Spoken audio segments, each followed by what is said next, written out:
Hindi asteroid ang dahilan ng pagka-extinct ng mga dinosaur, kundi si Lucifer. Mga kaibigan, tinuturo sa paaralan na ang mga dinosaur ay namuhay dito sa ating mundo ilang milyong taon na ang nakalipas noong Mesozoic era.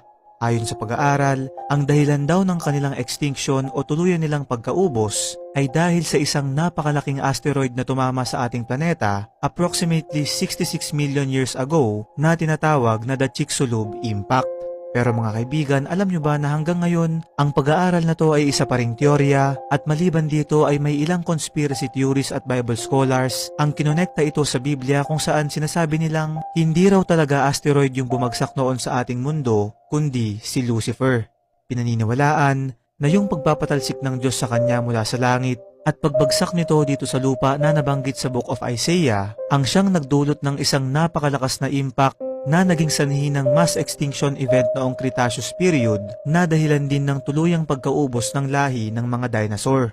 Inuulit ko mga kaibigan, ito ay isang teorya lang din kagaya nung sa asteroid at hanggang ngayon ay isa pa ring hiwaga sa ating lahat kung ano nga ba ang tunay na rason ng pagka-extinct ng mga to.